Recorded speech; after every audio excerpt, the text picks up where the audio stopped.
Hey, what's up guys? This is Team Hard Life Captain Albert Sartuche, and yes, I am improving my cast with the critiques of the distance casters that we associate with, and yes, I got it finally.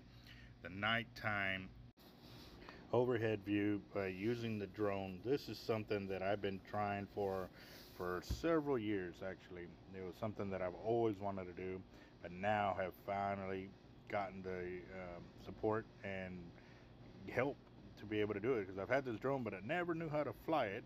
So my buddy Jeff is helping me out here tonight with this, and he even brought his Jeep to give us the light to show where I'm actually at, because when you're on the ground it's a different kind of format, but up in the sky it's a bit different.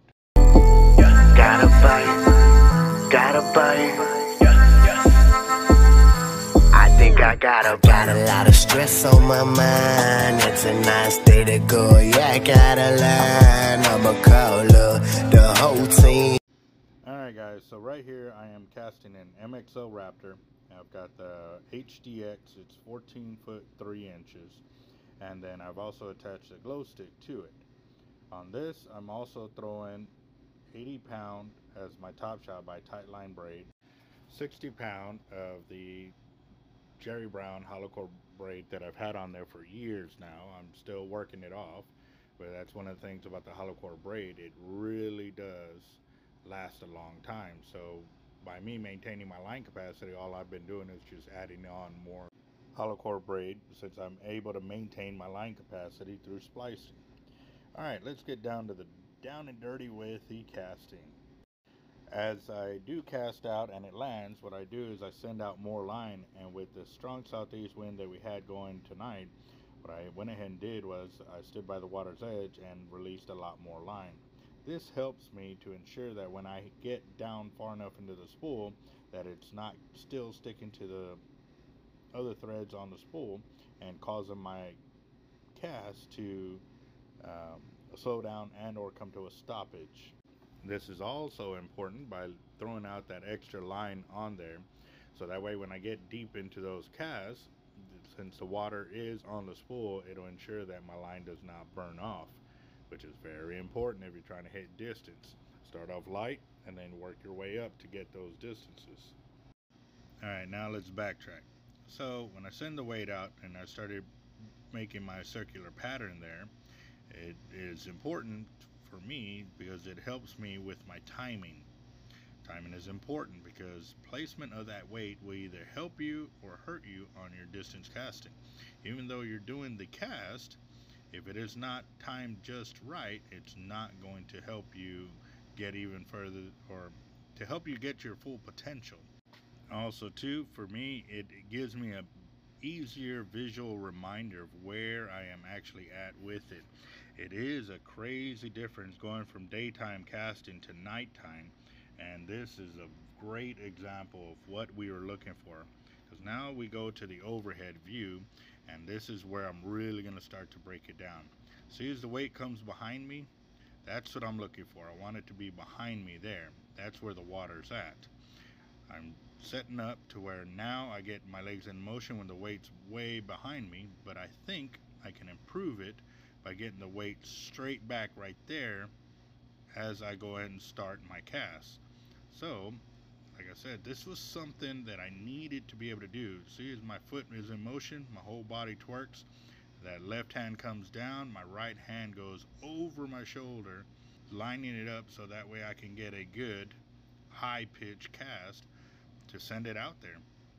And this for me those are priceless shots right there. One of the things that Dan told me is that I need to bring the weight further back and just trust that it's going to be where you want it to be.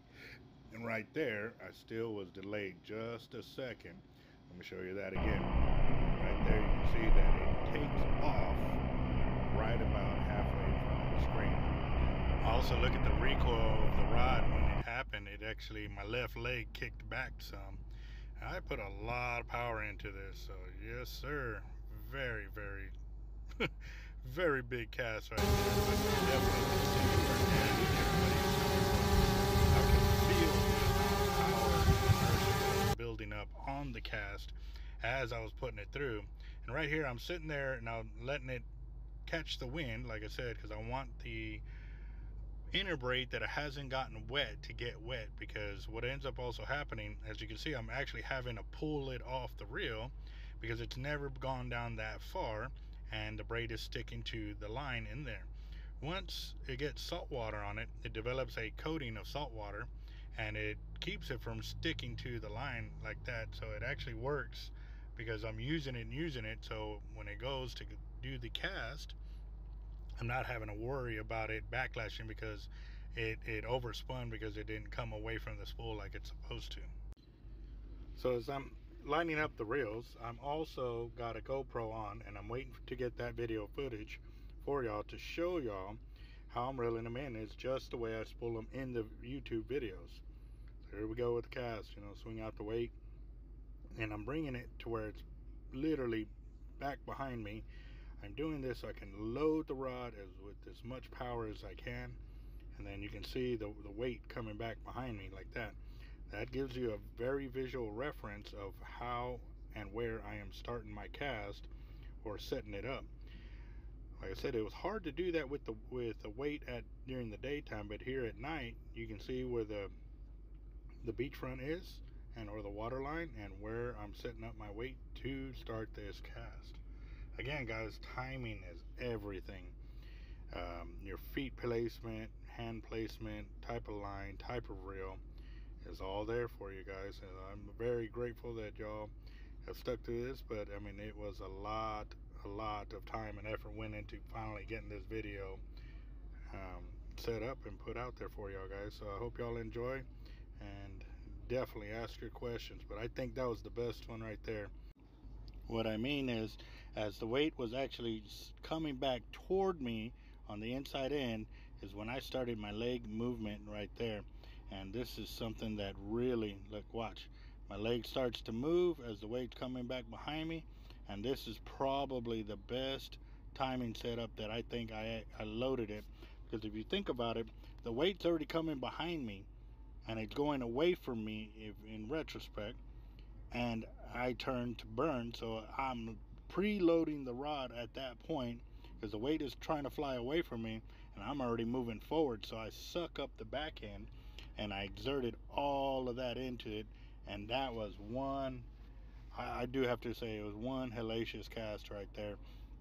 I could also hear the bearings on it just screaming in a sense. I mean, the bearings are really quiet, but you can hear it just hum out there, and that's a lot of what you hear when these guys are doing those super tuned reels. When they do that kind of cast and they get all that power into it, the louder that hum, the farther that reel is going. It's amazing to hear, and I'm gonna see how it sounds like on the GoPro footage when I can get my hands on it, but it is coming, guys, so stay tuned.